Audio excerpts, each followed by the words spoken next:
Salve, salve galera! Seja muito bem-vindo a mais um Tudo Acaba em Business, o seu podcast empreendedor.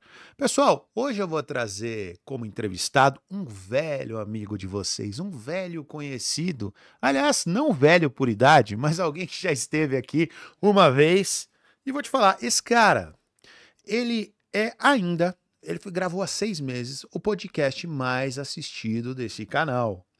Quando ele veio aqui pela primeira vez, ele não tinha presença digital nenhuma, mas a coisa mudou nos últimos 6 meses. Eu vou apresentar para vocês um grande amigo, a foto já mostra aqui, Dr. Tomás Rodolfo Júnior, meu grande amigo, seja bem-vindo, doutor. Muito obrigado pelo convite mais uma vez, estamos aqui para poder bater um papo, é uma honra, obrigado. Doutor é um homem extremamente competente, um médico oftalmologista extremamente competente, um cara extremamente reconhecido em seu mercado e é uma figuraça, cara. É um cara engraçado, é um cara que a gente toma café de vez em quando e a gente é meio na forma antiga, sabe? A gente vive bem, não se ofendendo, mas se cutucando ali, Sim, né, doutor? Sempre faz parte. Da nossa amizade ali. Tratar mal que é para o cara não esquecer, né? Você trata mal o cidadão para ele não esquecer de você. Doutor, eu tenho um meme que eu adoro, não sei se você já viu, é um filme que o rapaz ele vai no barbeiro e ele e o barbeiro eles passam o tempo inteiro que ele tá cortando o cabelo se ofendendo. Aí o cara fala, pô, seu preço mudou. Aí o cara fala, seu carcamano, faz 5 anos que eu não mudo o preço. Mas você não vai aprender a cortar o cabelo, não? Ele falou, e você com essa cara de... Cara, é engraçado. Aí ele fala, daqui 15 dias eu tô de volta. Ah, eu sei, você não me esquece. Cara, mas é muito engraçado. Mas é isso mesmo, né? Amizade bem masculina no sentido de ser um pouco ofensivo. Doutor, a gente vai falar muito sobre oftalmologia, mas eu gostaria de começar falando o seguinte. Há 6 meses, quando você veio, você não tinha presença digital. Praticamente zero. Nada. E aí você participou de podcast, fechou com os companheiros nossos da XBM para começar a trabalhar as suas mídias sociais. E, doutor, de repente, 6 meses depois, a vida do doutor mudou bastante. De repente. Foi de repente mesmo. Como é que foi isso, doutor? Eu não sei explicar. Houve uma mudança que foi orgânica, inclusive, porque a gente não fez nenhum tipo de patrocínio. Calhou de um corte de um vídeo cair na internet aí e, de repente, andou e andou muito. E surgiram uma série de outras situações de convites para outros podcasts e foi indo e está desse jeito. Assim. Olha só, o doutor tem muita estrela, um cara extremamente simpático. A gente vai falar de tudo aqui hoje, de futebol, falar mal da vida alheia, falar mal do Lula, vamos falar um monte de coisa aqui. Mas, cara, entre as coisas aqui, eu gostaria de começar mostrando o vídeo. 5,5 milhões de visualizações em um corte no podcast. Davi Nunes, nosso grande filósofo. Por gentileza, coloca na tela para o pessoal dar uma olhada. Será que vai, doutor? Vai. Tô achando que não, hein? Vai. Me fala uma coisa, Tomás. Você disse que a oftalmologia Esse é o da... Não é o que viralizou. Esse não é o que viralizou. Viralizou tá mais para baixo um pouquinho. Mais viralizar, baixo. Tem ali alguns... Mais para baixo, acho que um pouquinho... Cadê? Talvez seja esse aqui, ó. Quando você tiver muita coceira no olho, ao invés de você esfregar, principalmente se você é um adolescente, principalmente se você é mais novo até, então quem está ouvindo que é mais velho, fale para o filho, para o sobrinho, para quem quiser, não esfrega o olho. Tem uma parte gordinha da mão aqui, ó. Eu tô de óculos, eu vou tirar. Você pega e, ó, segura o olho com essa parte gordinha. Você pode segurar o tempo que você quiser. Porque o que acontece? Parece milagre, mas quando você segura o olho, a coceira para. Só que você não esfregou, então você não liberou mais mediador. Então não esfrega o olho, não. Dá uma seguradinha, tá? Apesar de que a gente tem hoje colírios muito mais modernos para evitar conjuntivite alérgica, né? Então, não esfregue o olho se você tiver menos do que 20 anos. Se você tiver mais de 20 anos, também não esfregue o olho. De qualquer maneira, quem é adolescente tem que tomar cuidado. Tá? É isso aí. Cara, olha que legal. Um vídeo educativo, mas feito de uma forma extremamente... numa linguagem super simples, super coloquial, que atingiu mais de 5,5 milhões de visualizações. Doutor, e aí dentro dessa sua simplicidade, dessa forma tão natural que você fala, você criou uma conexão muito legal com o seu público, né? A proposta sempre foi essa, tentar trazer a oftalmologia de uma maneira mais didática, porque eu acho assim, medicina tem muito termo técnico, tem muita coisa que se você começa a falar, você não se faz entender, né?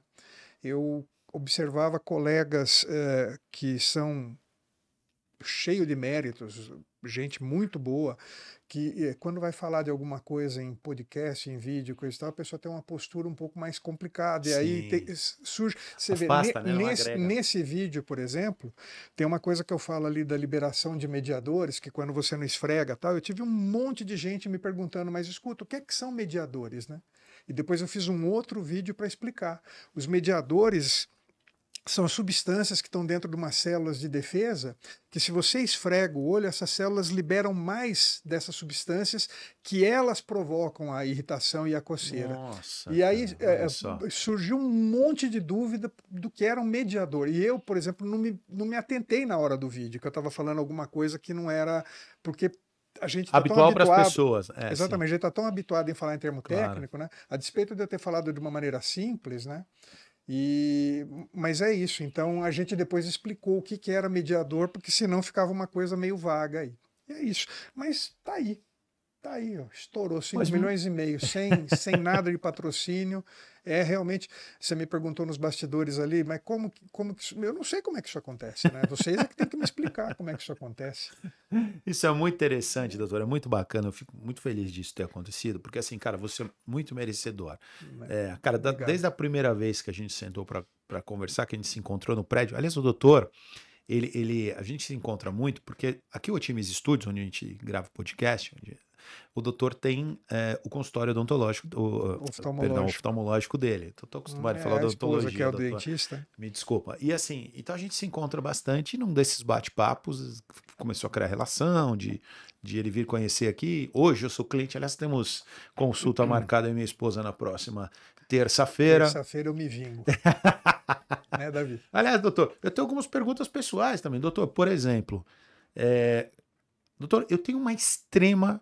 Por exemplo, esses dias estava bastante sol em São Paulo, eu digo um sol muito ardido. Para mim é impossível abrir os olhos, doutor. Se eu não tiver de óculos escuro, eu corro do sol, porque realmente eu tenho uma grande dificuldade com a luz solar. Tem gente que fala, pô, mas você nem tem olho claro. Mas, cara, doutor, é impossível para mim, assim, é muito sacrificante isso. Queria entender por que isso acontece, doutor?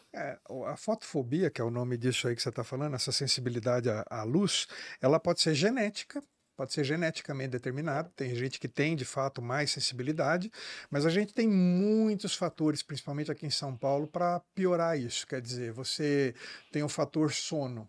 Mas eu durmo poucas horas por noite. Você já está juntando um elo. O ar está muito seco, junta outro elo. Você fica com o olho mal lubrificado, vai dar mais sensibilidade à luz.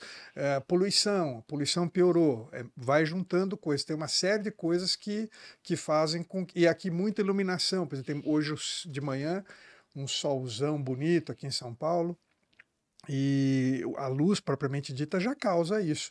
Então você vai juntando coisas e isso vai fazendo com que a pessoa tenha uma sensibilidade à luz maior. Se você usa um óculos de boa qualidade para proteger um solar, um óculos aí que seja para proteger o olho do sol, e se você tem uma boa lubrificação do olho, se você dorme bem, você tem uma tendência de diminuir esse tipo de desconforto, né? Legal. Ficar totalmente isento, não. Eu também tenho uma fotofobia. E quem tem olho claro tem uma tendência de ter mais, né? Mas não é obrigatório só de quem tem olho claro. Você sabe que minha mulher dá muita risada de mim, tira muito sarro de mim. Fala, pô, você acha que você tem olho claro? Porque realmente para mim é muito difícil. E ela fala, e é mais natural para pessoas de olho claro isso, né? Mas, cara, o meu é insuportável, doutor. Tem que usar o óculos de sol, lubrificar bem o olho, procurar dormir melhor e aí tocar o barco. Por falar em lubrificar melhor, doutor, eu estava ali estudando ouvindo um podcast e o rapaz estava falando o seguinte, que você deveria todos os dias aplicar colírio nos olhos. Isso é realmente para todos? Como é que funciona isso? Essa lubrificação externa, ela é realmente necessária? Não é obrigatório, né? Falar que se você deve, não é obrigatório. Mas assim, se a pessoa tem qualquer tipo de irritabilidade, se a pessoa tem essa sensação de olho seco, se a pessoa tem essa fotofobia, e se ela pingar um colírio para lubrificar o olho e fazer a limpeza do olho, obviamente que o olho vai incomodar menos, né? Mas obrigação não. Tem gente que, por exemplo, você pergunta, mesmo morando nesse ambiente nosso aqui, aliás, eu pergunto isso todo dia, várias vezes por dia, e tem muita gente que vive super bem nesse ambiente e não tem problema nenhum.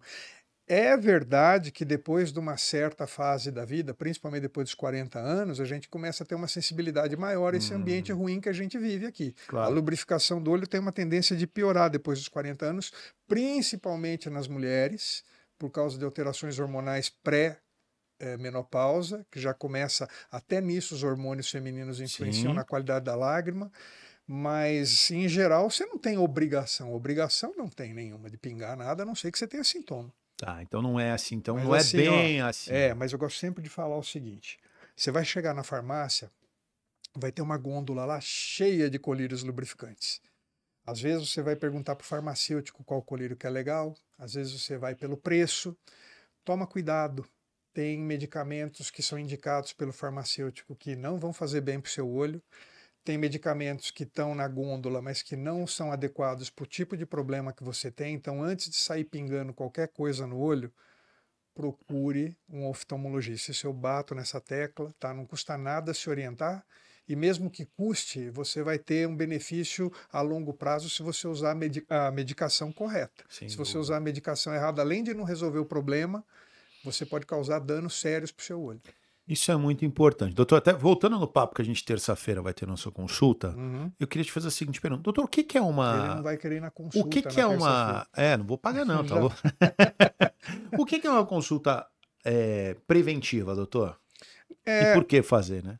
Então, existem patologias do olho que elas geram sintomas que fazem o paciente procurar rapidamente o oftalmologista. Se você tem dor, vermelhidão, secreção, se você começa a não enxergar direito, você corre para o oftalmologista para ver o que está acontecendo. Mas existem patologias como, por exemplo, glaucoma, que é uma doença bastante prevalente, também principalmente depois dos 40 anos, mas não obrigatoriamente só depois dos 40, que às vezes e muitas vezes é uma doença silenciosa e que pode causar cegueira irreversível. Uau.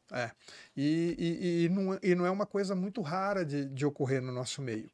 Então, Obrigado. fazer uma avaliação, pelo menos anual, no oftalmologista é importante para como é que chama, prevenção disso. E hoje a gente tem com essa modernidade toda de todo mundo olhando para uma tela de computador, para uma tela de celular, a gente sabe que esses equipamentos emitem radiação, tem uma luz que é emitida pelos computadores celulares, que é a luz azul, ela é deletéria para a retina, ou seja, ela pode fazer mal para a sua retina, fazer com que sua retina sofra um desgaste durante o tempo aí, você lá na sua velhice pode vir a ter problema. Então é bom sempre avaliar uma vez por ano se está tudo bem com retina, para evitar maiores problemas. Às vezes, dependendo do caso, a gente até indica o uso, mesmo que o paciente não necessite de grau, de óculos, mas que ele use um óculos quando ele tiver muito tempo no computador para proteger os olhos desse tipo de radiação. Então, é como tudo, né? A mulher tem que fazer todos aqueles exames ginecológicos de mama todo ano, não importa o sexo, todo ano você tem que fazer os exames de coração, cardiologia, fazer um ultrassom abdominal, quer dizer, fazer um check-up, porque existem em todos os sistemas do organismo, você pode ter patologias que estão ali silenciosas e que se você pega no início, você vai ter um prognóstico muito melhor, dá para controlar, dá para curar eventualmente, então é interessante todo ano todo mundo fazer uma avaliação, não é só no oftalmologista não. E dependendo da patologia, a gente tem que seguir o paciente até mais a miúde aí, a cada 6 meses, às vezes a cada 3 meses, vai depender daquilo que a gente encontra no exame rotineiro, né? Esses dias eu uso muito táxi e Uber, né, doutor? Principalmente táxi, né? E eu tava conversando com um taxista e ele tava falando da importância de fazer aquele abdômen total, né? Olha só, doutor. Atleta a vida inteira, ele é um ex-atleta semi-profissional, ele fazia triatlon e fazia boxe. Então o cara da vida inteira foi ex-militar, aquela coisa toda. Resumindo, o cara, você vê, até hoje é um cara em forma assim, né? Ele tem acho que 50 ou 52 anos. ele teve um problema nos rins, Uhum. né? E aí ele estava contando que o médico explicou para ele que se ele tivesse feito o abdômen total uma vez por ano, ele teria detectado muito antes isso Uhum. e não teria chegado a causar o que causou. Ele está na fila do transplante, aquela história toda. Ele faz aquele procedimento, hemodiálise, isso. Tá. Cara, ele falou, cara, ele falou, não bebi, não fumo, sempre tive uma vida de atleta, tomei água, mas é o quê? Histórico familiar, né? Então, fazer prevenção, eu acho que é a coisa mais importante, porque se você faz a prevenção e se você descobre no início, né, você acaba sempre tendo um benefício ou uma facilidade maior, né? Existem casos de câncer, por exemplo, que você descobre precocemente nesses exames de rotina e você elimina o problema do cidadão ou da cidadã aí em 2 palitinhos, né?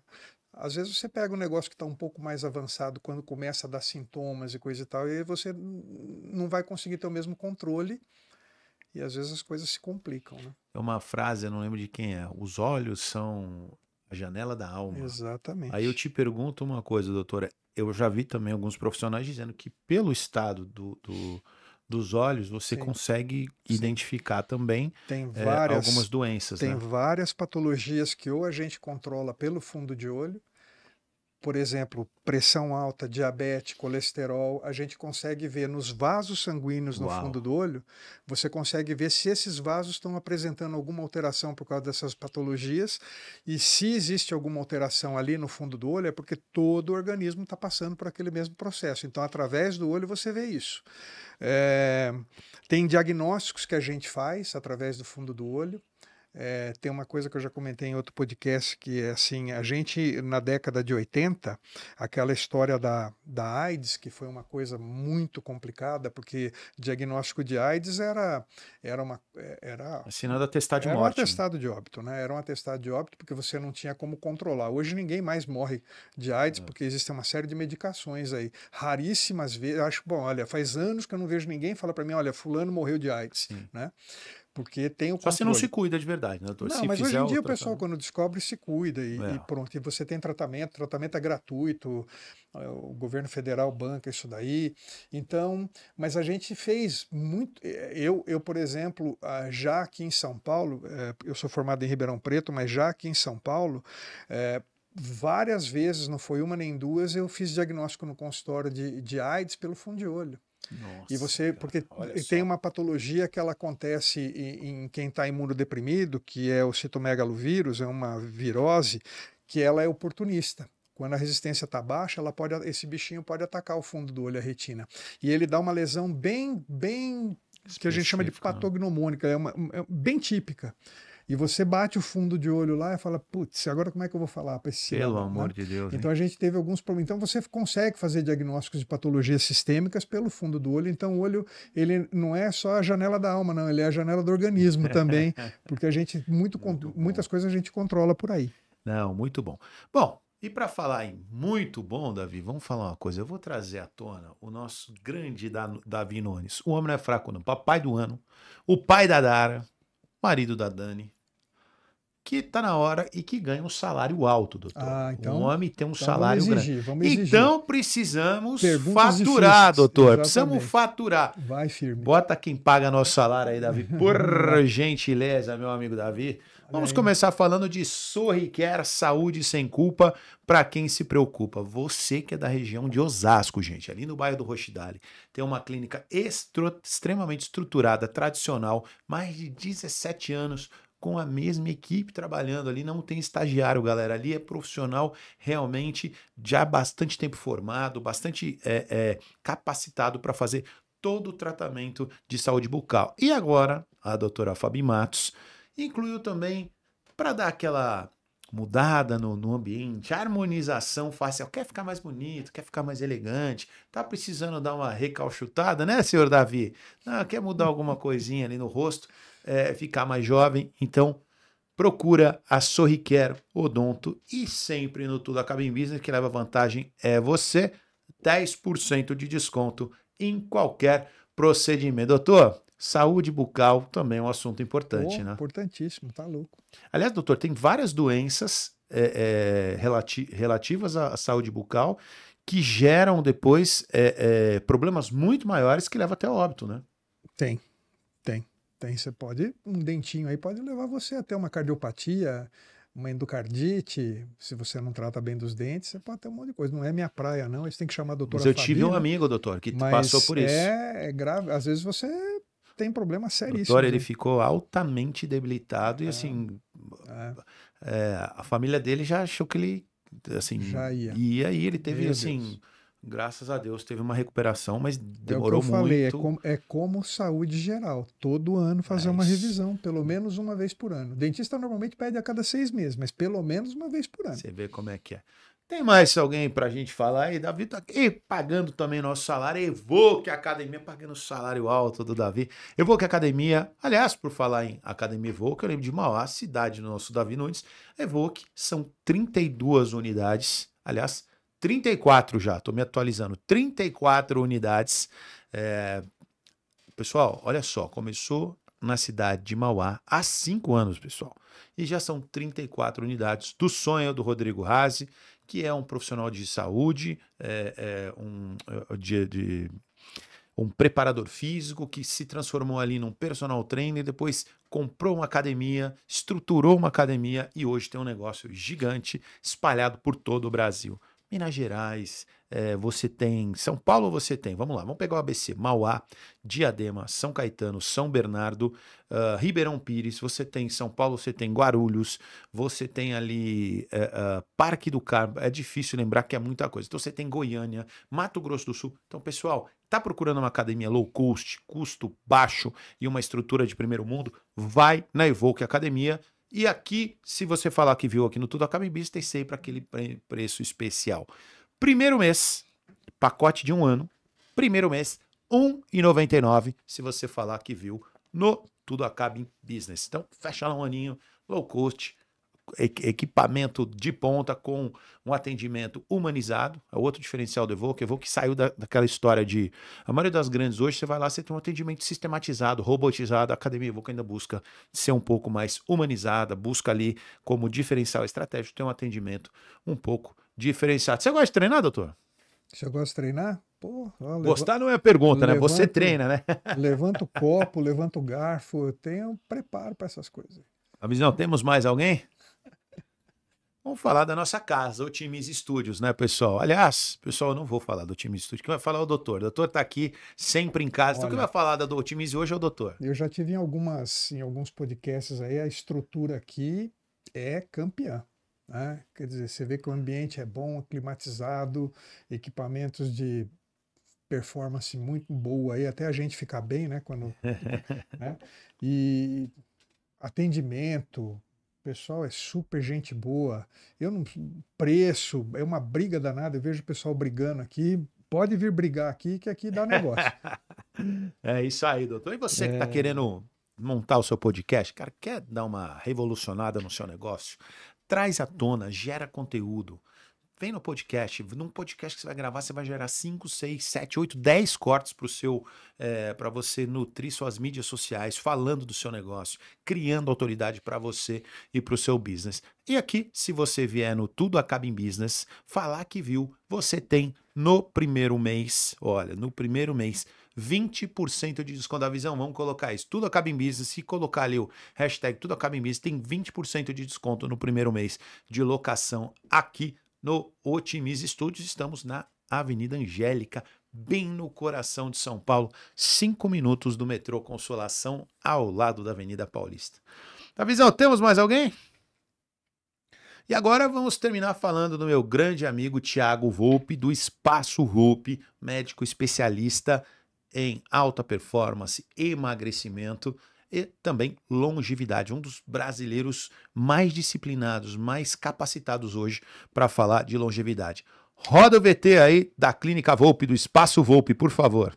Sou o Dr. Thiago Volpi, ex-atleta, médico nutrólogo e empresário. E os meus atendimentos são direcionados para pessoas que, como eu, buscam viver em alta performance física e mental. O Espaço Volpi é o maior e mais avançado centro de nutrologia e especialidades relacionadas à medicina do estilo de vida. Aqui te ajudamos a alcançar seu máximo potencial. Temos um benefício especial para você: 20% off na primeira consulta.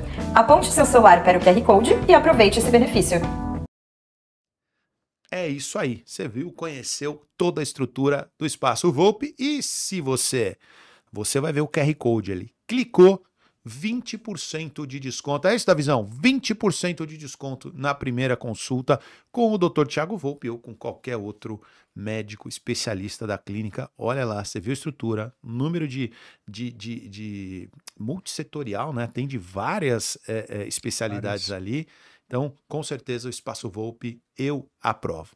Doutor, como é que você... Aí, vamos entrar... Agora que a gente falou do doutor Thiago da clínica, como é que você se cuida? Você, doutor, hoje, porque assim, eu sei que a sua rotina, doutor, ela também, como a minha, assim, ela é de um longo horário. Você atende aqui, sei lá, das 9 da manhã até 6 horas da tarde e eu não sei qual a distância, se você mora perto ou longe, mas, enfim, é uma jornada longa, porque para você estar aqui às 9, de repente você acorda às 6, 7 da manhã e vai chegar na sua casa às 6, 7, 8, não sei se você faz academia. Como é que você se prepara, doutor? Não, eu nunca curti ambiente de academia, mas assim, eu procuro me cuidar do ponto de vista alimentar aí, tentar comer um pouquinho mais acertadamente.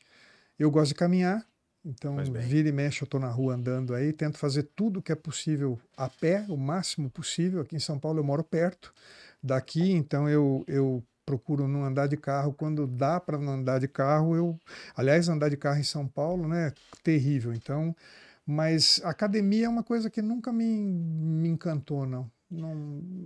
Não tive o hábito. Você não gosta, mas não, você não é faz. isso, e trabalhando muito, né? A gente às vezes trabalha tanto, e médico tem um pouco desse defeito, né? Agora as gerações mais novas estão mais preocupadas com isso, mas na minha época o negócio do cidadão era se formar e sair correndo, né? Trabalha, trabalha, trabalha, trabalha. Mas eu acho, e eu admiro quem frequenta, acho muito importante a atividade física, mas tem uma coisa que também é muito importante que pouca gente respeita: qualidade do sono. Sim. Talvez seja uma das coisas mais importantes e que a pessoa às vezes não valoriza muito. Então, às vezes a pessoa dorme pouco, tem um sono atribulado porque não relaxa antes de dormir. Então, dormir pelo menos umas 7 horinhas por noite aí é fundamental para você ter saúde. Doutor, você tocou um negócio muito interessante. Eu, por exemplo, eu tenho noites muito bem dormidas, 2, 3 de semana. E algumas outras eu não consigo relaxar antes de dormir. Tem alguma técnica? Porque eu sei que isso também... Ó, eu sofro muito com os olhos também. Uma noite mal dormida, para mim, eu tenho muita dificuldade. Então, vai no ver outro essa dia. fotofobia é por causa disso também. Assim, mas eu tenho um sono... Assim, se eu tiver alguma ansiedade um pouco maior, perto do horário de dormir, meu amigo esquece. Então. Aí, ou eu durmo, demoro eu durmo para dormir. Vou arrumar uma briga agora com ou eu quem... acordo 3 horas da manhã, doutor. Eu durmo às 10 e acordo 3 da manhã, briga eu aí não consigo com quem dormir mais. tem menos de 30 anos aí, mas a coisa é a seguinte: o que diminui muito a ansiedade antes de dormir é deixar o celular de lado. Sim. Né? Então tem aqueles hábitos que hoje em dia o pessoal não tem mais, de fazer uma leitura. Sim. Né? Então a pessoa fica ali rodando Instagram, rodando TikTok, coisa e tal, e isso aí gera... Não sou eu que estou falando isso, não. Isso tem trabalhos bem documentados aí. Não é bem a minha praia, não. Mas se você não dá uma paradinha um pouco antes, você vai dormir acelerado. Então, sabe, tentar ir baixando a bola, né? Tomar um banhozinho morno, aquela coisa toda antes de dormir, também dar uma relaxada, né? E isso aí ajuda, inclusive, assim, quem sofre de ansiedade e depressão, e que é pouca gente hoje em dia, né?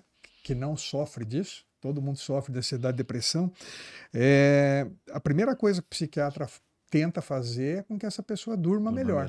Porque se você dormir melhor, todas essas coisas vão melhorar também. Então o sono é fundamental e pouca gente fala disso. Né? O pessoal falava, olha, vai fazer atividade física, come direitinho, pede um nutricionista, um nutrólogo, mas e o sono? Como é que está o seu sono? É realmente complexo. É importante. O Davi tem uma dica também de dormir bem. Ele não dorme sem o ursinho dele. Ele tem um ursinho, pelúcia, de ele pega a pelúcia. Ele dorme que é a criança. Ele revelou isso para a turma aqui Tá esses dias. Davizão. Davizão. Davi, o filósofo, pai da Dara. Tem aqui uma pergunta para você, doutor, do nosso grande amigo Alan de Mello. Ele não esquece de você, doutor. o Esse Alan me menino te persegue, ama, ele me cara. persegue. É, realmente, né? Uhum. Ele falou que ele recebeu no seu Instagram, inclusive. Ele tá aqui, ó. Repassou. Eu fiz uma cirurgia de redução de grau. Estou com uma coceira horrível. De tanto esfregar, Tem alguma sugestão Então, sobre isso, doutor? A primeira coisa é fazer aquilo que estava no vídeo aí. É não esfregar o olho para você não liberar mais substâncias que causam coceira. Então, fazer aquela brincadeirinha de segurar, né? Que a gente até criou um memezinho. Segura aí, não esfrega. A gente sempre fala isso. Isso ajuda. Mas essa Agora, cirurgia no olho causa mesmo a redução? Então, em tese, não é para acontecer. Vai depender do tempo em que foi feita essa cirurgia. Se foi uma coisa recente, pode ser até um processozinho inflamatório próprio do pós-operatório. Mas se é uma coisa que já está aí há mais tempo, bater um papinho com o oftalmologista que te operou, né? Existem medicamentos que diminuem essa irritabilidade do olho e fazem com que você não vá ter tanta coceira assim. Mas às vezes a gente tem que usar substâncias um pouquinho mais potentes, um pouquinho menos potentes, lubrificar o olho. Quando você faz a cirurgia refrativa, essa cirurgia para tirar o grau, você muda um pouquinho o desenho da superfície corneana. E essa mudança da superfície da córnea, ela pode fazer com que a sua lágrima não esteja espalhando de uma maneira muito adequada. E isso cria sintomas de olho mal lubrificado. E um desses sintomas pode ser coceira. Se você lubrificar bem o olho, talvez você melhore dessa história. Mas falar para você qual seria o melhor colírio nesse momento, ou qualquer medicação que você poderia usar, sem observar a situação em loco, quer dizer, sem fazer uma avaliação direta, lá, fazer um exame direto, é difícil. Então procura seu oftalmologista, vai conversar com ele. Isso aí tem tratamento, não é para ser desse jeito, não. Olha, puxão de orelha aí do doutor. Não é puxão de orelha, mas é só um conselho de amigo. Não, tá certo. E às vezes, o que acontece muito é que o cara faz a cirurgia, não estou dizendo que é seu caso, mas abandona o oftalmo, aí nunca mais vai lá. Aí é um problema que aí vai se desenvolvendo alguma coisa e... Quem opera comigo sabe que eu falo, né? A gente opera o paciente, faz uma cirurgia para tirar o grau do paciente, perde o paciente. Você perde o paciente. Não é porque ele ficou mal, ele ficou tão bem que ele não precisa mais de você. E aí o cara vai voltar com você daí 20 anos, quando começa a ter algum outro problema lá. Tá assim, ó. Mas aí isso aí é muito frequente. Muito frequente. E a gente fala da mesma maneira que qualquer pessoa normal tem que fazer uma avaliação uma vez por ano, quem operou também. Mas aí, meu amigo, quando o cara não tem sintoma, ainda mais no Brasil, que a gente não tem essa cultura de ir no médico toda hora, só vai quando tá morrendo, né? Eu também faço isso, viu? Não fiquem preocupados, não. Mas a ideia é que o paciente só vai quando tá na hora da morte, amém, né? A gente perde o cliente fácil aqui. Aí tem uma aqui de novo, de esfregar, de tanto esfregar o olho quando era criança e depois adolescente. Hoje, com 28 anos, tenho carne crescida. Olha... Não deve ser porque você esfregou o olho. Carne crescida, pelo que eu entendo, é uma pelezinha que cresce sobre a córnea. Normalmente é mais frequente no canto interno do olho, perto do nariz. E essa carnezinha ela tem um nome difícil, chama-se pterígio. O surgimento do pterígio, normalmente ele está voltado para a gente que é mais sensível a sol, poeira, poluição. Tem também um padrão genético, você vê famílias que têm pterígio. Mas não é porque esfregou muito o olho, não. Provavelmente você tem algum outro fator aí que fez com que essa carnezinha aparecesse aí, essa carnezinha, porque não é uma carnezinha, é um tecido fibroelástico, não interessa também, mas eu entendi. Mas não é porque esfregou, não.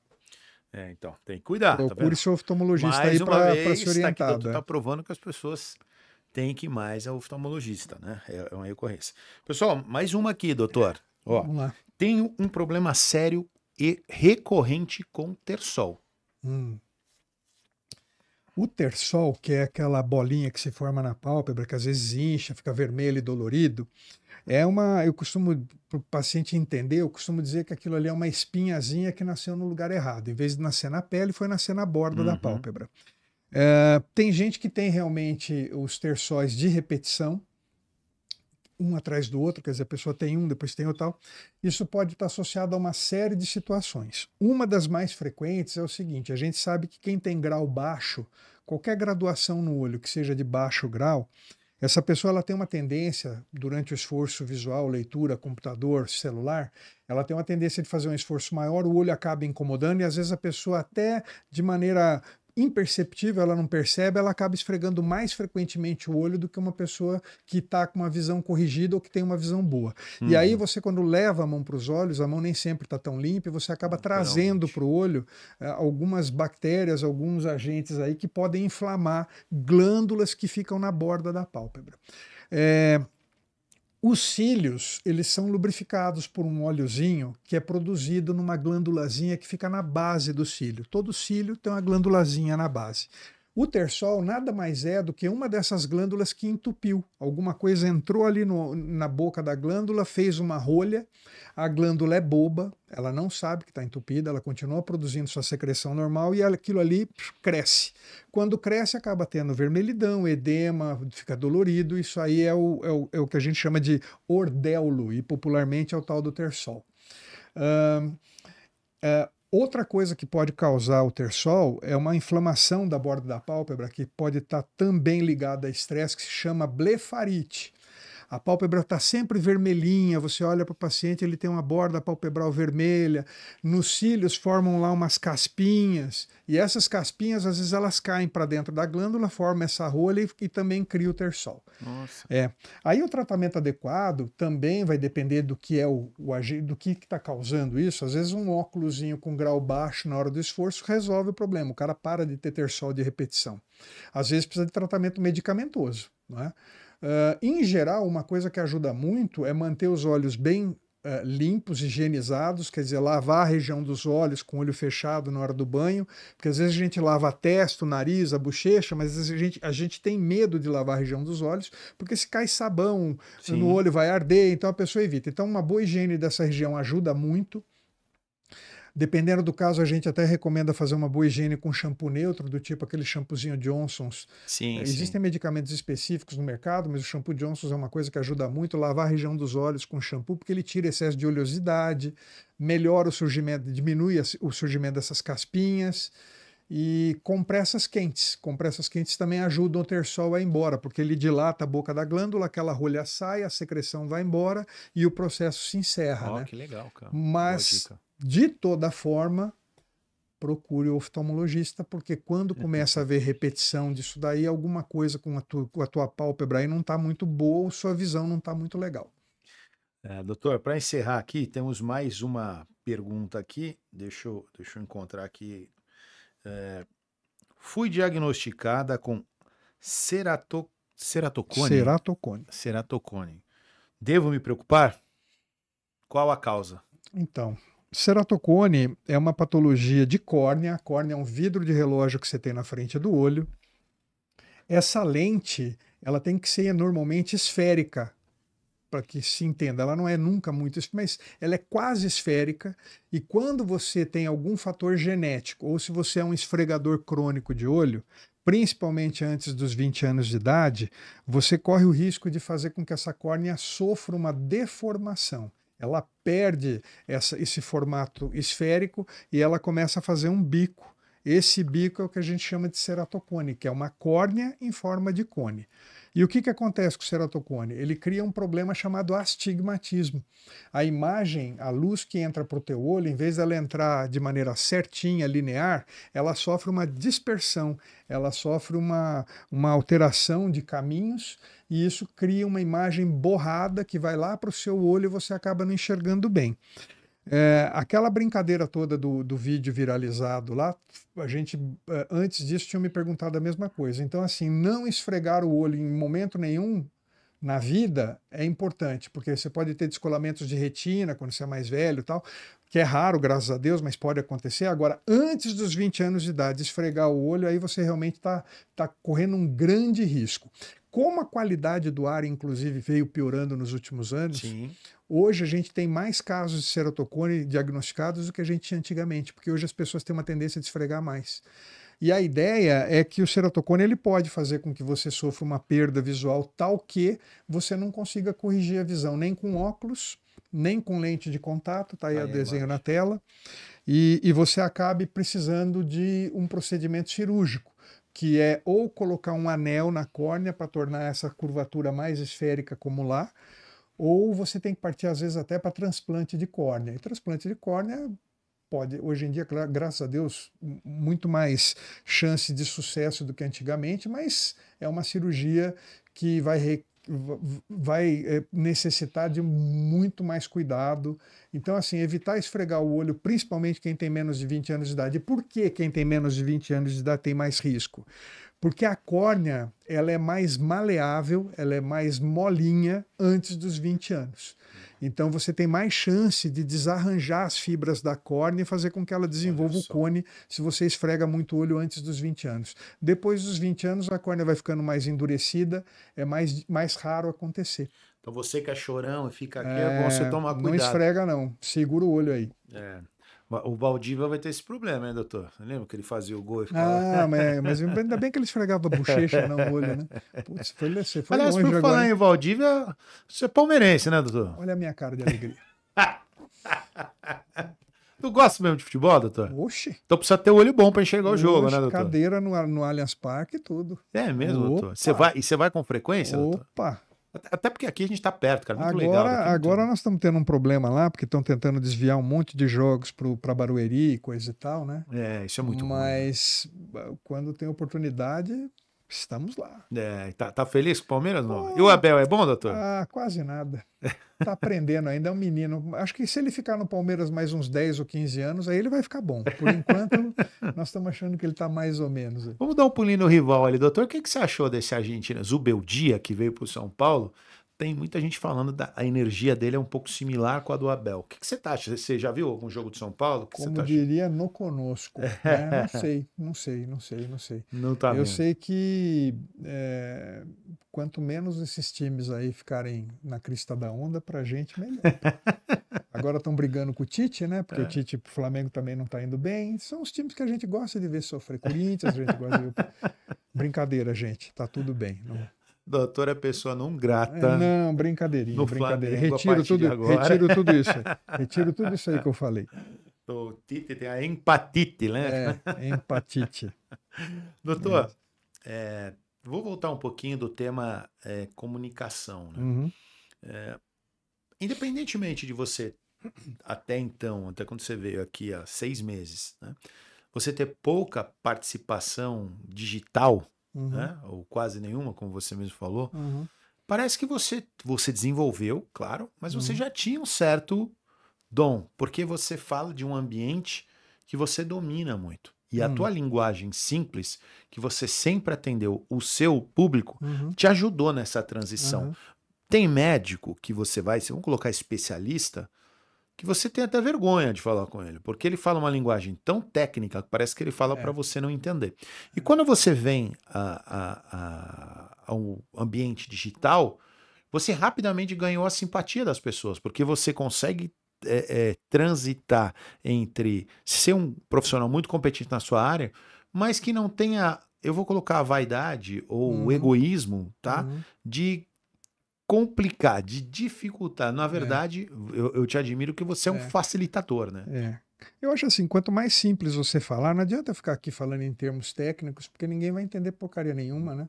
E você, quando fala em termos técnicos, você tem uma chance muito grande de preocupar o paciente além da conta. Claro. Porque se ele não te entende, e você corre um outro risco também, às vezes você fala uma coisa para o paciente vai para a internet procurar o que é. Professor Google. E dependendo do que ele dá lá, a gugada que ele dá, ele vai ficar mais maluco ainda, porque tem muita gente publicando muita coisa errada, não é? Então, eu não sei, eu sempre fui assim, simples, eu tenho uma tendência de ser simples, mas desde sempre, desde quando eu comecei a trabalhar, eu nunca tive esse espírito de ficar falando em coisas muito técnicas, porque você não vai chegar onde você quer. O objetivo é você fazer o paciente entender de maneira clara. Você sabe que tem umas coisas assim que a gente aprende na época. Bom, graças a Deus, eu sou extremamente bem formado, me formei na USP lá em Ribeirão Preto, e a gente percebia assim que os pacientes tinham às vezes muita dificuldade de entender o que o médico queria que ele fizesse, porque o linguajar, você atendendo o SUS, né? O pessoal de área rural e coisa e tal. Se você não falar com ele num linguajar que ele entenda, ele não vai fazer o que você quer. Então, os professores mais antigos da gente, eu tive gente muito boa que me deu aula, que eles procuravam desde sempre falar com o paciente de maneira muito simples e muito clara. Se você começa a dar muita informação, você não vai chegar lá. Você que está querendo formar ele para dar Isso assim, eu nunca tive uma preocupação em ficar falando muito tecnicamente, justamente para que o paciente entenda, né? Dificilmente você fala com alguém do jeito que eu falo e o paciente não entende, ele acaba entendendo, né? Mas é uma coisa natural, nunca forcei barra, não. É mais ou menos meu isso aí, pronto. Na verdade, doutor, o que eu penso, tá? A comunicação ela tem que ser inclusiva, não ao contrário. Então, antigamente, o médico ele escrevia para você uma receita que você não conseguia entender. A leitura era ruim, inclusive. A leitura era difícil, a letra era difícil de entender. E o que ele escrevia era difícil de você entender o que ele te falava. Então, assim, você ficava tão na mão dele... Né? E isso foi evoluindo. Aquela medicina como era antigamente, de pouca interação com o paciente, de escrever para o paciente não entender, esse momento passou, ou está muito próximo, estamos evoluindo. Né? Então, quanto mais a linguagem, a comunicação seja inclusiva, mais é por isso que hoje, aliás, tem um lado bom e um lado ruim. O lado ruim, tem muito profissional bom que não tem presença digital, né? E que às vezes é um especialista, muito renomado, de muita qualidade, mas o cara tem uma certa dificuldade ou tem uma certa restrição em criar conteúdo e às vezes ele fica...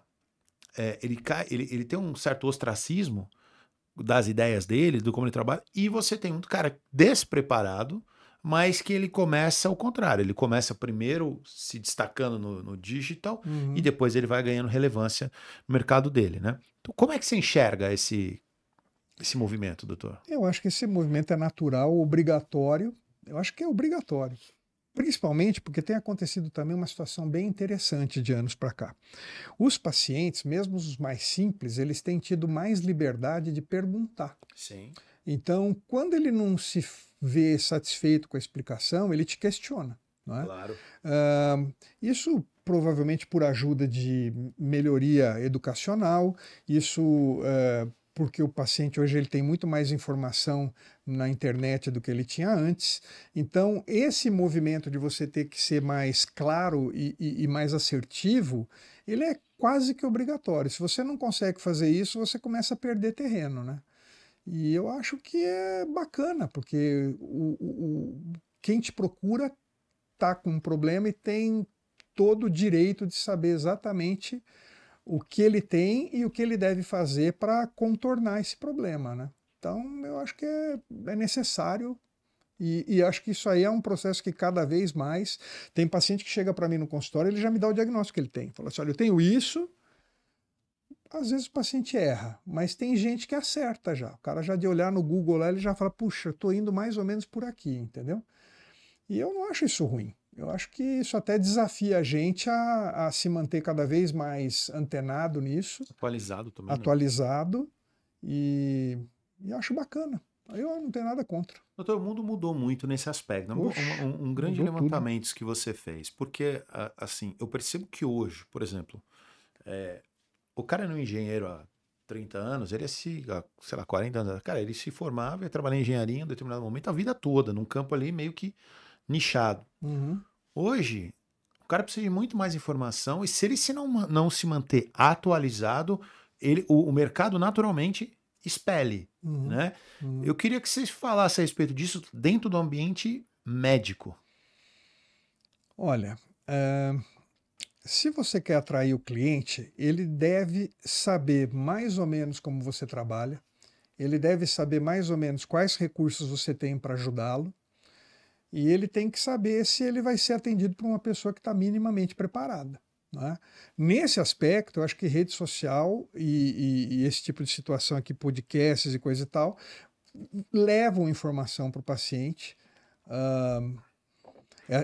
Esse vídeo mesmo que eu falei da coceira do olho aí, me trouxe já muita gente até de fora de São Paulo. Olha que legal.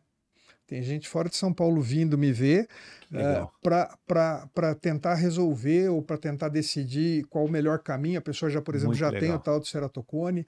E o cliente, ele já chega no consultório, tem uma coisa também que é muito legal, que o paciente ele já chega no consultório se sentindo mais íntimo teu. Ele já você não Isso é conhece o muito cliente, legal, mas o cliente já te conhece. Aquela entendeu? hierarquia antiga, porque você entrava na sala do médico há Não, 30 anos, cara, que você entrava isso, tremendo. O que médico era isso. quase o presidente da Não, República, não, né? não. Né? Isso é muito legal. Isso só piora a relação Só, médico-paciente. sem dúvida. O paciente tem medo de você, ele não vai corresponder. Se ele chega que ele está tranquilo, que ele está familiarizado com você, vai ser uma coisa até mais fácil para ele estar ali e eu não vou nem dizer na oftalmologia, eu fico imaginando assim, as mulheres aí, as moças que vão na ginecologista ou no ginecologista, Pô, se imagina. elas conhecem o profissional antes, a pessoa já chega mais à vontade, porque querendo ou não, ainda há tabus nessa área, né? Sem dúvida. Você vai num neurologista que você está com medo de estar tendo um negócio, você vai num psiquiatra que você está tendo medo de ter uma Eu ia falar doença. isso, entra Pô, nessa. você já está familiarizado com a pessoa, você já se sente mais à vontade para falar, o comportamento muda, mas muda completamente. Doutor, eu tava. Até um tema, eu tava com aquela palpitação muito forte nos olhos, né? Como é que chama? É palpitação mesmo? Fala, Tremor, doutor. né? Você Tremor, tava com muito tremor. forte nos olhos. E aí eu resolvi, conversei com você, Uhum. daí falou, pô, sua origem provavelmente não é dos olhos, ela é mais alguma coisa emocional, veio com estresse, fui parar no psicólogo. E, cara, fui assim, foi uma conversa muito bacana, muito leve, né? E aí, cara, o que eu mais comecei a fazer no papo? Falei, cara, há, sei lá, 30 anos você sentar no psicólogo, você sentava no divã, parecia que você estava ali sendo interrogado pelo exército nazista e você ali numa posição de interrogatório, uma coisa assim, né? Tá me tratando bem É, aqui, o hein? homem é bom, o homem é bom. Você homem é bom, vai obrigado. ver a pergunta que Obrigado. vem para você. Pois é. E aí, doutor, esse cenário mudou. Porque a gente estava batendo um papo, óbvio que ela na posição profissional, guiando ali, mas assim, com um nível de abertura, tipo assim, ela não me gerou o que antigamente, uma coisa assim, poxa, eu vou me abrir com essa pessoa, eu vou... Cara, mudou muito isso, né? Graças a Deus. E eu acho que a mídia social também acabou ajudando com isso, né? Eu acho que se você conhece o profissional, você se sente um pouco mais à vontade. É claro que, por exemplo, tem gente que é mais retraída, tem Claro. gente que é mais tímida, tem gente que é mais calada, tal. A gente tem que respeitar o limite de cada um. Natural. Mas, de uma maneira geral, as pessoas, quando te conhecem da internet, elas já chegam meio que se mais sentindo... próximo. Elas já chegam se sentindo amiga ou amigo, quer dizer, a pessoa já é uma pessoa que está ali, já te conhece, é como se já tivesse passado com você outras vezes.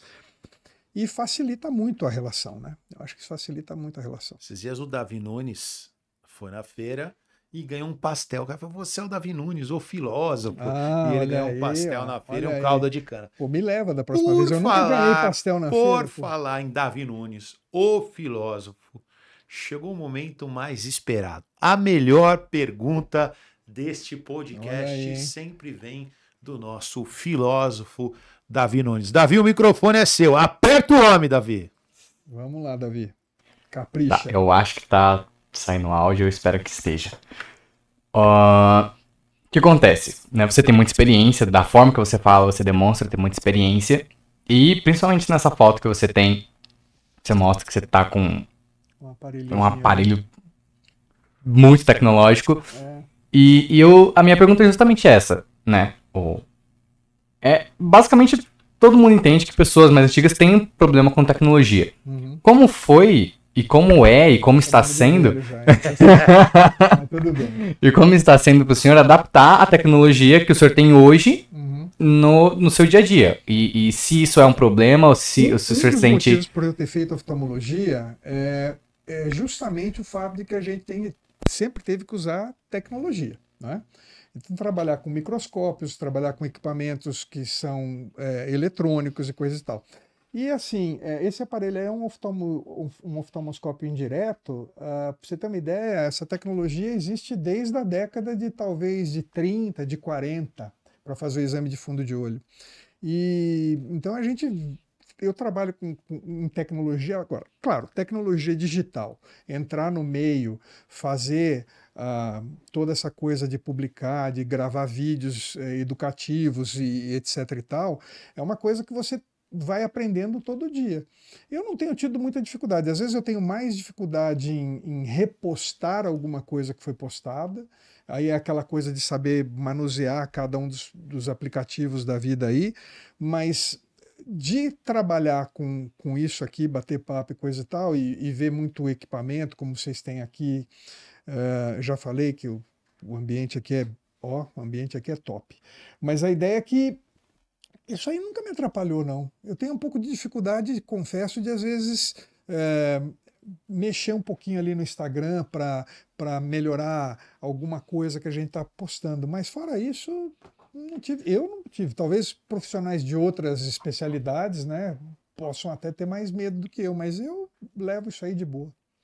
Mas na sua própria área mesmo de atuação, o senhor sente alguma pressão por parte dos jovens, tipo, pô, tenho que me reinventar por conta dessa nova leva de oftalmologistas? Ou você percebe que você está num grau de excelência e de experiência que se sente confortável de estar onde você está? Nunca a gente está confortável. Médico não está confortável. Se eu tivesse confortável, eu não faria mais oftalmologia, porque tudo que eu aprendi 34 anos atrás eu já não uso. Sem dúvida. Mudou tudo. Tudo mudou. E tudo muda toda semana. Existem, por exemplo, agora a gente está vivendo uma época em que tem um boom de lentes intraoculares para cirurgia de catarata, em que você pode operar o paciente e ele ficar livre do óculos, operando, fazendo uma cirurgia onde você faz uma troca de uma lente que está dentro do olho. Catarata nada mais é do que uma lente que fica opaca dentro do olho e você faz a troca. Antigamente a gente tinha... a partir do momento que surgiram as lentes intraoculares, a gente começou a trabalhar com lentes que corrigiam razoavelmente a visão de longe e o paciente tinha que usar óculos para perto. E agora a gente corrige basicamente tudo numa lente intraocular, dependendo de cada caso e dependendo da vontade do paciente. Tudo bem que tem muito material que é muito caro ainda, mas a gente tem que reaprender a calcular essas lentes. A gente tem que reaprender a posicionar essa lente dentro do olho, a mudar a técnica cirúrgica. Todo santo dia aparece uma coisa nova, um produto novo. Então você não pode se acomodar, né? Uma coisa que eu acho que eu levo vantagem em relação a, por exemplo, quem está começando, é só o fato de eu ter experiência na maneira de lidar com o paciente quando ele tem uma patologia mais séria. Eu tenho uma experiência no jeito de conversar com o paciente, que talvez seja até um dom que eu tenho, essa coisa que a gente conversou da simplicidade de falar de uma maneira mais simples. Mas você tem que estar sempre batendo papo, indo para congresso, olhando os trabalhos publicados, ouvindo desde representante de laboratório que te traz alguns materiais para você ler, até observar assim, as melhores cabeças em congresso, porque senão você vai ficando para trás. E assim, olha, oftalmologia, como todas as especialidades, elas eram... todas elas, olhando para trás, nesses 30 anos, elas eram muito pequenininhas, as especialidades. Porque você tratava algumas, vamos dizer assim, de uma maneira grosseira, você tinha meia dúzia de patologias, meia dúzia de tratamentos. Hoje, esse leque abriu, tanto que a oftalmologia tem gente que trabalha só com catarata, trabalha só com retina, trabalha só com estrabismo, que é o olho torto, trabalha só com cirurgia de pálpebra, só com córnea, com glaucoma. Tem subespecialidades hoje muito bem definidas. Por quê? Não é porque o cara está com preguiça de trabalhar em oftalmologia, é que tem tanta coisa em cada uma dessas áreas que se você quiser saber tudo ao mesmo tempo, você não tem condição de estar na crista da onda, de estar atualizado de uma maneira minimamente decente para fazer um bom trabalho. Então você tem que estar todo dia. É como vocês aqui. Você provavelmente não deve estar usando equipamento que você usava um ano atrás, ou um ano e meio atrás. Já mudou tudo. Né? Todo dia aprendendo. Esse microfone aqui vai ficar obsoleto daqui 6 meses. Exato. Né? As câmeras que você usa aí, daqui a pouco não serve para nada. Você vai, pô, que qualidade horrorosa. A iluminação vai piorar. Então você tem que ir mudando e tal. E acho que todas as áreas é isso. Mas medicina não dá para brincar, não. Se você não se atualizar, você está na roça. Então não tem como se acomodar. Você vai se acomodar o dia que o Papai do Céu te chamar. É só. Doutor, muito bom isso colocar. E olha que bacana. Vocês sabem aqui, quem acompanha o programa, sabe que eu sou adepto à filosofia do lifelong learning. É o aprendizado contínuo ao longo da vida. Eu acho que você não pode passar uma semana sem estudar. Você tem que estudar um pouquinho, se não puder todos os dias, mas toda semana você precisa se atualizar, entender da tua área. Então assim, tá um doutor experiente, extremamente bem-sucedido na área, que está falando para você que ele tem que estar sempre se atualizando. Então isso é fundamental e hoje, nos dias de hoje, cara, não dá. O geração 4.0, que somos nós, a gente não pode se dar o luxo de não estudar. Acabou esse perfil de pessoa que não gosta de estudar, cada dia está ficando menos sem mercado. Agora, também mudou algumas coisas. Não necessariamente você precisa fazer uma faculdade, né, doutor? A tua atualização hoje em dia, ela pode ser... O doutor falou aqui, em workshops, em cursos, ler revistas, relatórios, pesquisas da sua área, para você acompanhar podcast de especialistas, conteúdo digital. Então, assim, mudou também a forma de aprendizado, né, doutor? Não, uma coisa que a gente sempre fala é o seguinte: o único patrimônio que você não vai perder na sua vida é aquilo que você tem na sua cabeça, né? Então, assim, desde o dia que você nasce até o dia que você morre, se você não tiver um Alzheimer, uma demência, um AVC, qualquer coisa que valha, o seu patrimônio intelectual, ele não estabiliza, ele vai só aumentando, quer seja por conhecimento, quer seja por experiência. Então, assim, estudar ainda é a melhor coisa que existe para você ou progredir ou ter menos chance de ser enganado. Quer dizer, estudar é uma coisa que não é nunca o suficiente. Você pode sempre conseguir aprender um pouquinho mais enquanto você está com as suas faculdades mentais funcionando. Todo o resto, você pode... Chega um momento... Vamos falar de saúde. Cidadão nasce, cresce, tem aquela curva, fica jovem, bonito, viçoso...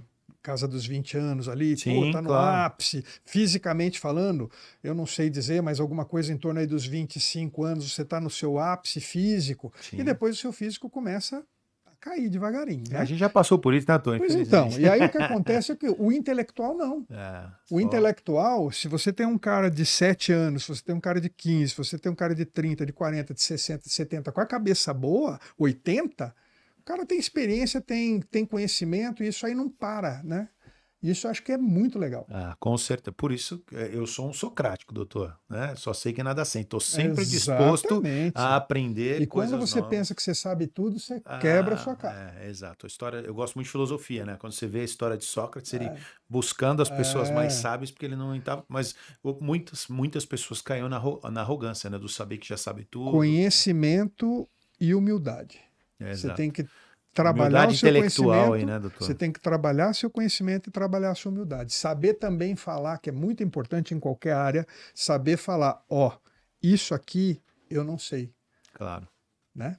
Exatamente. Isso aqui não é minha praia. Vamos procurar quem saiba. Exatamente. Doutor, para encerrar, que o tempo urge, como diz o pessoal lá em Marília, é assim, doutor? Urge. É urge. Opa, urge.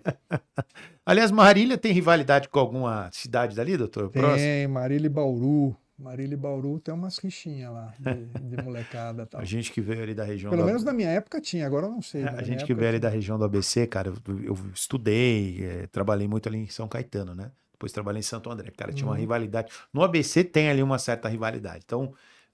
entre aspas, o pessoal mais metido, né? Era o pessoal de São Caetano.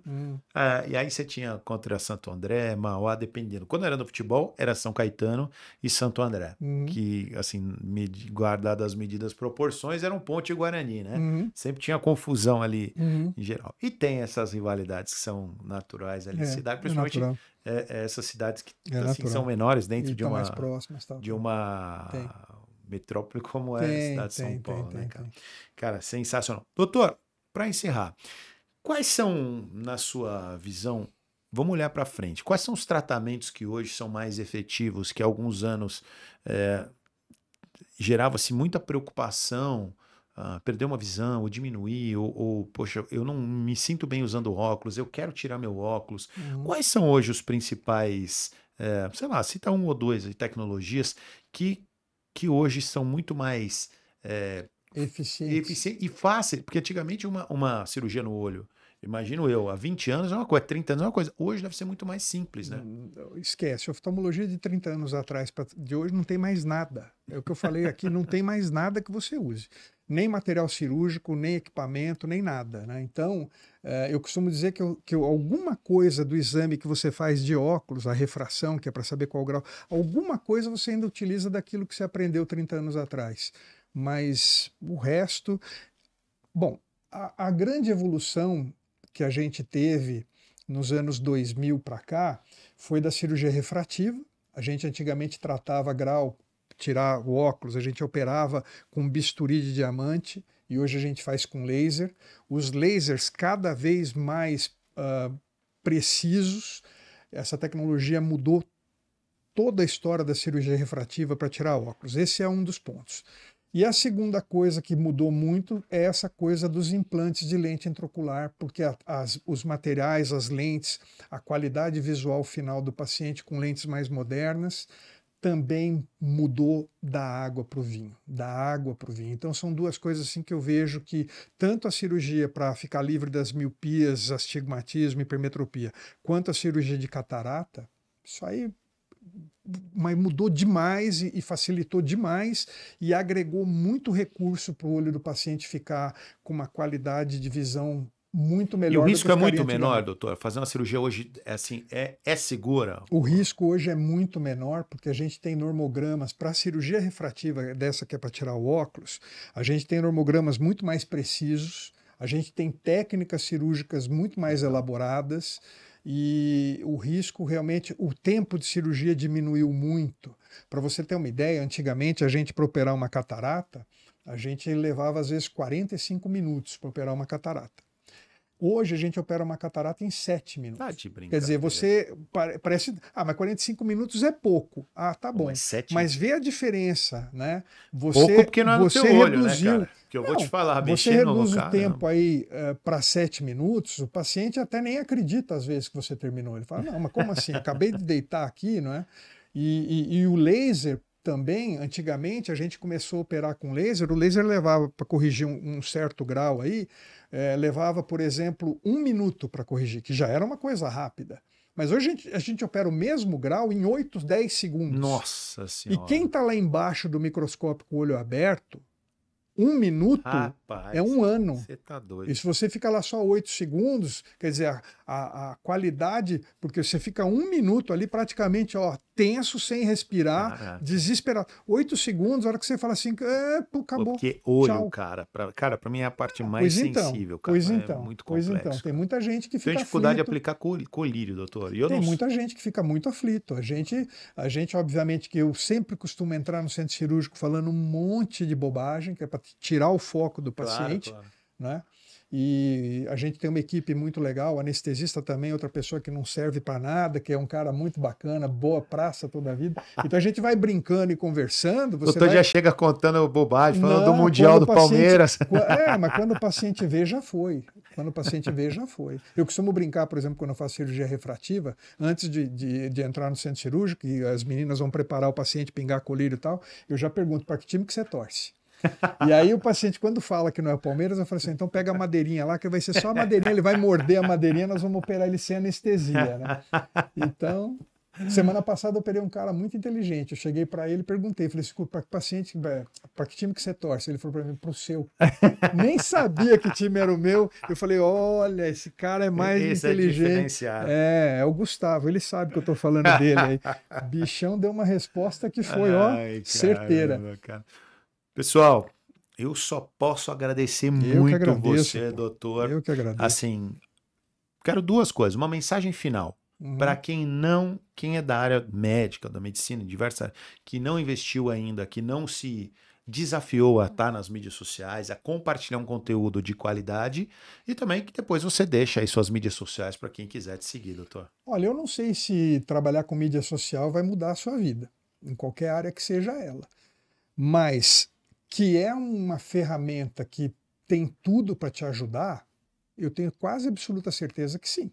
Então, quem não participa de mídia social está fadado, provavelmente em algum tempo, a ficar um pouquinho, para não falar muito, esquecido. Porque se você não aparece, né, Como é que era aquela regra do marketing antigamente? Que o pessoal falava Quem da não é propaganda? visto não é lembrado. Né? Exatamente. Quem não é visto não é lembrado. E hoje em dia as pessoas ficam o dia inteiro olhando para um celular, procurando conteúdo, procurando informação. doutor. E você tem que estar lá. Você tem que estar lá. E mais uma, né, doutor? O que você agrega, cara? Quando você explica uma coisa simples, como você disse, você tá... De repente, nem todo mundo tem condição de pagar uma consulta, ou tá longe, não tá perto. E você consegue compartilhar um conteúdo e agregar na vida dessa pessoa para esse cara falar, poxa, eu preciso de um oftalmo, ou não, cara. Ou, por exemplo, eu não preciso ir no oftalmo se eu vi o seu vídeo, pô, eu não vou coçar mais o olho. Você já deu uma educação. Você sabe que cara. tem uma coisa interessante nisso, a respeito desse mesmo vídeo que viralizou muito aí. Eu recebi muitas mensagens de gente de fora de São Paulo, gente de fora do Brasil, rapaz, querendo saber quem ele deveria procurar em determinado lugar para ajudá-lo, porque tem muita coceira no olho, ou tem um filho que tem ceratocone, ou tem alguma coisa do tipo, entendeu? E aí você fala assim, puxa, a pessoa estava lá despreocupada, de repente você deu uma informação e o cara se preocupou para se cuidar mais, que talvez ele não se cuidasse se ele não tivesse visto isso, e poderia vir a desenvolver uma patologia no olho que é até certo ponto evitável. Né? Então, esse tipo de coisa, a minha intenção com essa coisa da rede social não é nem só estar aparecendo para que o cliente não me perca de vista, mas assim, a vontade que eu tenho é de levar a informação com conteúdo simples, com explicações simples, para que a pessoa comece a mudar algumas coisas que ela faz, que às vezes ela nem se apercebe, para evitar problemas depois. Isso aí foi a coisa mais legal que eu vi nessa coisa da viralização desse vídeo em si, entendeu? Isso é muito legal. E ó, oftalmologia no Brasil é muito boa. Muito boa. Legal. A gente não deve nada para nenhum país do mundo, nada, nada.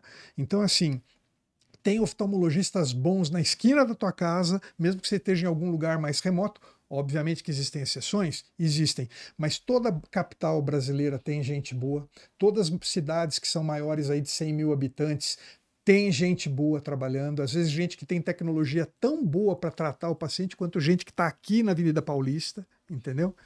Então, procure aí o seu oftalmologista, faz seu segmento, cuida do teu olho, que é assim que tem que ser. Doutor, suas mídias sociais, por favor. Dr. Tomás Cloff. O Dr. Tomás é Thomaz e o Cloff tá na rede aí não. E o Cloff é C de casa, L de laranja, O, F de farinha, que é a abreviação de clínica oftalmológica, Cloff. Ó. É isso. Sensacional. Tá aqui em algum lugar, nosso grande amigo Davi vai deixar tá ali, em cima em algum canto ali, ó lá. Tá ali em cima, Dr. Tomás Cloff. Tá aí, Cloff, esse é o cara. É ele. E como diria o meu amigo Dr. Tomás, fale bem ou fale mal, mas fale de mim. Então, @Marcelo Santoro oficial. Quer conhecer o Otimis Studios? Quer conhecer a nossa casa? Quer aqui participar conosco? Quer vir aqui tomar um café, conhecer como que a gente trata o dia a dia do podcast? Chama a gente no direct, @Otimis Studios.